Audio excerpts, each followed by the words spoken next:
Assalamualaikum warahmatullahi wabarakatuh. Alhamdulillahi wahdah wassalatu wassalamu ala rasulillah. Bismillahirrahmanirrahim. Assalamualaikum warahmatullahi wabarakatuh. Alhamdulillah, syukurillah, la haula wala quwata illa billah. Saya Dr. Catur Priyambodo MKes, Direktur Rumah Sakit Aisyah Siti Fatimah Tulangan, ingin menyampaikan beberapa hal terkait dengan COVID-19 ini. Yang lagi marak ramai saat ini adalah terkait dengan disebut positif corona ya. Padahal hanya berdasarkan pemeriksaan rapid saja, rapid test saja.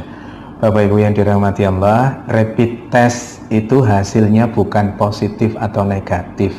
Hasilnya adalah reaktif atau non-reaktif. Apabila hasil dari rapid test itu reaktif, itu menunjukkan bahwa tubuhnya sudah punya antibodi. Dalam konteks kaitan dengan virus corona ini, tubuhnya sudah punya antibodi terhadap virus, bukan spesifik hanya virus corona. Maka yang disebut rapid test reaktif itu artinya tubuhnya sudah punya antibodi terhadap virus, semua virus, tidak selalu virus corona saja. Yang berikutnya, kalau non-reaktif, artinya tubuhnya tidak punya antibodi terhadap virus itu. Diasumsikan karena tidak punya virus, tidak punya antibodi, maka virus itu belum masuk ke dalam dirinya, atau sudah masuk tapi belum menunjukkan virulensi virus yang hebat sehingga membuat reaktif itu. Dalam konteks dalam konteks non reaktif, insya Allah itu tidak terlalu masalah. Tapi yang menjadi masalah adalah pada saat dikatakan reaktif, kemudian di luaran, begitu keluar reaktif, di luaran yang ada adalah bahwa yang bersangkutan positif corona. Nggak bisa. Positif tidaknya corona hanya bisa dilakukan pemeriksaan melalui pemeriksaan swab tenggorokan itu, atau PCR, polymerase chain reaction. PCR itu hanya pada saat ini hanya ada di pemerintahan, bisa di rumah sakit, bisa di Litbangkes dan seterusnya itu.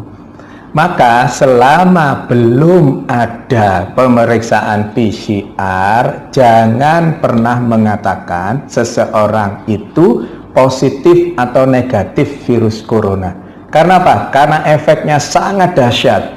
Efeknya seseorang yang dikatakan positif padahal rapid testnya yang reaktif, yang belum tentu itu virus corona, maka terus kemudian dampaknya sangat hebat bagi yang bersangkutan. Bukan hanya yang bersangkutan, tetapi keluarganya, tetangganya, semuanya ikut terdampak. Belum lagi nanti ada yang mengucilkan, belum lagi nanti kalau Allah takdirkan meninggal, terus kemudian jenazahnya ditolak hanya gara-gara rapid test yang dikatakan reaktif, yang belum tentu itu virus coronanya positif. Karena positif tidaknya seseorang terkait dengan virus corona hanya bisa didapatkan melalui pemeriksaan swab tenggorokan atau PCR itu.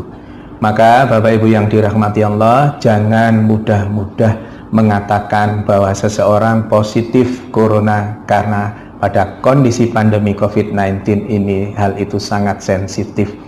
Jaga diri kita untuk berkomentar berlebihan terkait dengan itu. Pengetahuannya, ilmunya adalah PCR adalah swab tenggorokan, adalah satu-satunya untuk saat ini, adalah satu-satunya yang bisa dijadikan pegangan untuk mengatakan seseorang itu positif atau negatif virus corona, bukan dengan rapid test. Saya kira itu, mohon kita berbesar hati untuk tidak terlalu berlebihan terkait dengan rapid test ini sehingga salah, dan yang menjadi korban adalah yang dikatakan rapid testnya sebenarnya reaktif tapi di luaran sana dikatakan positif virus corona. Semoga ada manfaatnya. Mohon maaf kalau ada sesuatu yang kurang berkenan. Nasrun minallah wa fatun qarib wa basirul mu'minin. Billahi taufiq wal hidayah. Wassalamualaikum warahmatullahi wabarakatuh.